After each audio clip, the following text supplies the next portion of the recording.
godaan ini luar biasa. Yang merusak kepala Abdul Somad 30 tahun yang lalu cuman 5. Unyil, ucerit, usrok, pak oga, pak raden. Tapi kepala anak-anakku yang lugu, yang hijau, yang bersih, yang suci itu, kepalanya dirusak oleh Twitter, BBM, WhatsApp, Instagram, Telegram, miligram, kilogram. Dirusak oleh warnet, game online, PlayStation. Dirusak oleh non yang datang dari Jepang, Naruto. Datang Wonder Woman, Spiderman, Batman, Superman. Maaf cakap, semuanya sempaknya di luar. Mohon maaf tak sopan ini di depan tokoh masyarakat, tapi yang saya katakan ini fakta atau fiktif? Data. Apa yang bisa menyelamatkan kepala mereka? Satu-satunya benteng terakhir yang bisa menyelamatkan kepala anak kita adalah pondok pesantren. Dan inilah tempatnya, inilah lokasinya. Di atas tanah ini akan berdiri pondok pesantren, bukan ece-ece, bukan kaleng-kaleng. Pondok pesantren internasional. Kalau ada yang mengatakan bahwa mendirikan pondok pesantren ini ingin mengangkat nama Kerinci, nama Kerinci tak perlu diangkat karena nama Kerinci sudah internasional. Betul? Siapa yang bilang betul? Saya sampai ke Kuala Lumpur, tertulis besar-besar Kampung Kerinci. Kerinci mana itu? Ada Kerinci lain selain Kerinci ini? Yang dimaksud Kampung Kerinci di Kuala Lumpur itu Kerinci mana? Kerinci ini. Jadi kalau ada orang mengatakan Kerinci ini namanya tak perlu diangkat karena sudah internasional, betul apa tak betul? Begitu. Jangan nanti ditanya orang Kerinci itu namanya sudah internasional, apa buktinya? Entah. Pergi kalian ke Kuala Lumpur. Payah memang kalau ngajak ngobrol orang sama yang tak pernah pergi ke Kuala Lumpur. Perjalanannya antar kelurahan. Orang Kerinci perjalanannya bukan kecil, bukan pendek, bukan dekat. Nun terbang sejauh mata memandang, tapi di hari petang dia kembali ke sarang karena dia tahu di mana letak akan pulang. Orang Kerinci hebatnya bukan di kampung halamannya. Kalau ada di kampung halaman dia hebat, itu namanya jago kandang, betul? Orang Kerinci hebatnya di mana? Nun di Pekanbaru, guru besar Universitas Islam Negeri Sultan Syarif Kasim. Dosen kami, guru kami, kebanggaan kami, guru besar hukum Islam, Profesor Dr. Sudirman M. Johan, asli putra Kerinci. Makanya saya tak berani menolak jadwal ceramah beliau. Kalau sempat saya tolak kualat. Guru kami di UIN, orang kebanggaan kami, beratus-ratus doktor, beratus-ratus master yang keluar dari tanda tangan beliau. Jadi kalau cerita masalah ngapain pesantren ini dibuat untuk mengangkat Kerinci, tidak perlu, namanya sudah tinggi. Untuk memuliakan orang Kerinci tidak perlu, karena orang Kerinci sudah profesor. Hari inilah sepanjang umur saya diapit ke kanan profesor, ke kiri profesor. Makanya segan saya makan jeruk itu. Saya tengok-tengok aja. Begitu profesor yang satu berdiri, inilah kesempatan. Saya buka pisang. Ada tak kalian ambil foto saya tadi? Ada? Ambillah. Ustadz Abdul Somad diapit 2 profesor, yang satu profesor guru besar di UIN, yang satu profesor 2 periode di UIN, tapi ternyata bukan hanya berkecimpung di kampus, bisa pula menembus pintu-pintu politik menjadi wali kota Sungai Penuh. Dan ada yang lebih tinggi lagi cita-citanya, entah apalah yang akan datang. Tahu aja lah 2020 ini, ya kan? Nah, mudah-mudahan disampaikan Allah niat baik. Amin. Bangga tak apa tak bangga kalau pemimpin kita profesor? Bangga. Jadi Kerinci ini ibarat cerita, kalau bahasa kampungnya, game is over. Udah selesai. Mengatasnamakan, membawa nama, memuliakan nama, mengagungkan nama, sudah selesai, brother. angkat nama orang Kerinci, profesor, sudah selesai guys. Jadi pondok pesantren internasional ini dibuat untuk apa? Bukan untuk Kerinci, bukan untuk mereka, tapi untuk generasi bangsa masa akan datang. Mereka ini yang mau kita selamatkan. Mereka ini jangan sampai ateis, jangan sampai mati kafir, jangan sampai tak mengenal Allah. Mereka akan jadi orang kaya, mereka akan menjadi petualang, mereka akan menjadi explorer, karena darah orang Kerinci akan terbang seperti nenek moyang mereka dulu yang terbang ke Kuala Lumpur, yang terbang ke Jakarta, yang terbang ke perantauan. Tapi akidahnya harus kuat dalam memperjuangkan la ilaha illallah Muhammadur Rasulullah. Bolak-balik ayat kita baca, jannatin tajri min tahtihal anhar. Ada tawan-tawan yang di bawahnya ada sungai-sungai yang mengalir.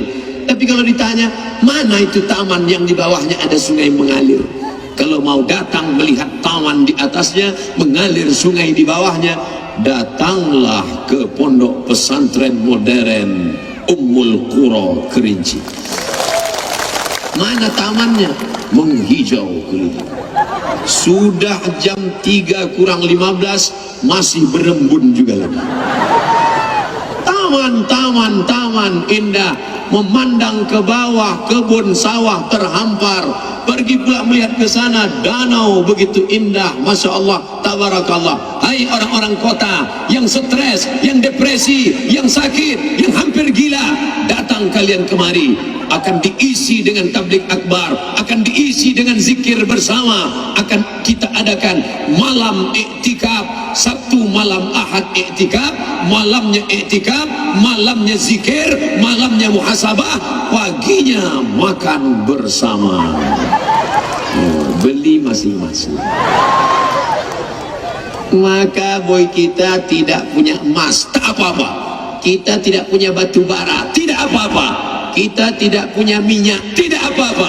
Tapi kita punya otak yang cemerlang. Profesor mereka berpikir, kalian yang punya uang, kalian yang punya batu bara, kalian yang punya emas, kalian yang akan datang kemari karena kalian kaya, kalian banyak duit, tapi jiwa kalian kering kerontang. Malam-malam kalian pergi ke diskotik, kalian pergi dugem, duduk sambil gemetar, kalian pergi karaoke, lagu pop, lagu dangdut, tapi tak menemukan ketenangan. Akhirnya di mana kalian menemukan ketenangan? Ketika datang wisata religi ke pesantren Ummul Qura Kerinci. Di mana lokasi masjidnya? Ini lokasi masjidnya, akan menghadap arah kiblatnya ke sana. Sana kiblat, ini masjid. Ustaz Somad kok tahu? Saya tanya sama yang tukang gambar. Pak, di mana masjidnya nanti Pak? Sini Ustaz. Dosen kita dari Universitas Bung Hatta, masjidnya nanti di sini Ustaz. Masya Allah, di sini masjid, disinilah salam yang sempurna. Assalamualaikum warahmatullah. Taman terhampar. Assalamualaikum warahmatullah. Danau terkembang. Siapa yang tak khusyuk sholat di situ? Sudah berzikir tak juga tenang, baca Quran tak juga tenang. Terjun. Jangan. Kita selamatkan akidah mereka di sini. Betul? Anak-anak kita ini kecil. Anak kecil itu macam pokok yang kecil. Kalau pokok yang besar, biarkan dia tumbuh di hutan tak apa-apa. Datang angin kencang dia takkan patah. Puting beliung tiba dia takkan tercabut. Tapi kalau pohon kecil, dia mesti masukkan dalam polybag. Betul? Mesti dijaga dengan kapur barus supaya tidak digigit semut. Karena akarnya akan dimakan ulat. Pucuknya akan dimakan ulat. Pucuk yang hijau manis. Ulat mau memakannya, memanjat mereka sambil bernyanyi beramai-ramai. Pucuk, pucuk, pucuk.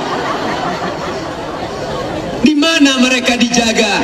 6 tahun dijaga di sini, SMP 3 tahun, SMA 3 tahun, Sanawiyah 3 tahun, Aliyah 3 tahun. Di kepalanya Al-Quran, bahasa Arab, Nahu, Sorab, Balaghah, Ma'ani, Mantik, bayan, arud khafi, tajwid, mukhtaliful hadis, rijalul hadis, mustalahul hadis, hadis tahlili, hadis maudhu'i, tafsir, ulumul Quran, maka mereka bisa jadi apapun. Ada di antara mereka yang akan menjadi Presiden Republik Indonesia. Ada di antara mereka yang akan menjadi menteri-menteri. Ada di antara mereka yang akan menjadi supir angkot. Pertemuan alumni santri internasional Ummul Qura. Begitu datang, apa kerja dia sekarang? Supir angkot. Di mana? Di Jambi. Masa alumni sekolah internasional supir angkot? Dia memang supir angkot, Ustaz, tapi semua angkot di provinsi Jambi punya dia. Bangga apa tak bangga? Saya tak bangga. Bangga kita. Dia punya kemapanan ekonomi, dia maju. Walaupun dia tidak menyambung S1, S2, S3, tapi dia menjadi seorang entrepreneur. Betul? Akan ada menara tinggi, naiknya pakai lift, dan di atas menara itu ada pula rumah makan. Setuju apa tak setuju? Makan di atas, maka muncul iklan. Anda ingin merasakan bagaimana rasanya makan di atas 2000 meter di atas permukaan laut? Rasakan makan ketupat gulai paku di atas 2000 meter permukaan laut. Ustaz Somad, kalau Ustaz mau menengok rumah Ustaz di Riau, bisa dipandang dari menara di Kerinci, datanglah Ustaz. Ustaz Somad pun datang naik ke atas menara, penasaran, pakai teropong. Katanya rumah Ustaz nampak, kenapa tak nampak? Ustaz melihatnya mesti dengan mata hati. So sweet. Masya Allah, tabarakallah. Tapi ini kita tidak mau mengemis minta-minta kepada negara. Betul? Orang Kerinci, orang yang berdikari, orang yang mandiri, orang yang bekerja dengan tangannya sendiri. Seperti yang disabdakan Nabi, kasbur rajul biyadihi, dengan tangannya sendiri. Maka kita bangun ini dengan wakaf kita yang sudah mewakafkan tanahnya. Tokoh masyarakat, tokoh adat mewakafkan tanah 200 hektar. Itulah tanah yang kekal abadi sampai hari kiamat. Nanti hubungi ketua yayasan, hubungi ketua tim pembangunan, katakan, Bapak, 200 hektar itu terlalu sedikit, karena kita mau mandiri akan menanam tanaman yang produktif. Kita akan membuat taman-taman, kita akan membuat tempat-tempat wisata religi. Akan ada anak-anak muda yang outbound, ada anak muda yang berkuda, ada anak muda yang memanah, ikut pasar ekonomi, bangkit umat sehingga umat maju. Setuju? Maka saya tambah, Pak Ustadz, saya tambah, saya wakafkan yang di sana, yang hijau di sana saya wakafkan. Punya siapa? Entah.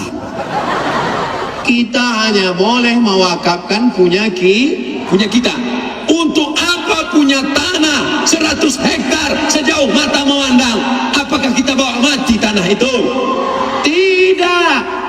Wakafkan semuanya, Pak Ustaz. Mantap. Dihubungilah kantor BPN, Badan Pertanahan Nasional. Assalamualaikum Pak Ketua BPN. Ya, tolong cekkan dulu tanah yang diwakafkan kemarin. Dicek, rupanya suratnya tumpang tindih sampai 5. Tanah yang kau wakafkan kemarin rupanya tanah bermasalah. Kenapa kau wakafkan tanah bermasalah? Pak Ustadz, karena bermasalah itulah maka ku wakafkan. Kita beramal mustilah karena ikhlas, karena Allah Subhanahu wa ta'ala. Oleh sebab itu, kotak-kotak yang bertebaran ini tolong diisi, karena itulah yang akan menolong kita di hadapan Allah Subhanahu wa ta'ala. Mana kotak-kotak tadi kok tiba-tiba hilang? Kotak, sebarkan isi.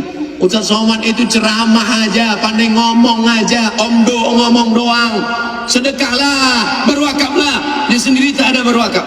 Saya tak ada duit, saya tak orang kaya, saya bukan bisnismen. Saya hanya sanggup mengasih 100 sak semen untuk awal pembangunan masjid. Mudah-mudahan dibangunkan 100 sak semen itu nanti untuk mengecor lantainya, duduk anak-anak malam mengaji di situ, sholat tahajud mereka di tengah malam, sampai pahalanya menetes ke makam Abdul Somad di Pekanbaru. Janganlah amin mati sekarang aja nih. Dibelikan 100 sak semen, dicorkan ke lantai, menangis mereka bersimpuh sujud di tengah malam, sholat tahajud mereka, baca Quran mereka.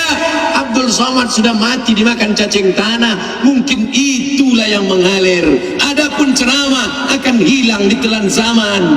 YouTube mungkin 10 tahun lagi YouTube sudah tak ada. Ingat dulu kita pakai kaset, sekarang ada kaset lagi? Tak ada. Dulu kita pakai CD, sekarang CD tak ada. Bahkan YouTube ini pun mungkin akan hilang, tapi ada yang kekal abadi. Apa dia? Lantai, itulah yang kekal abadi.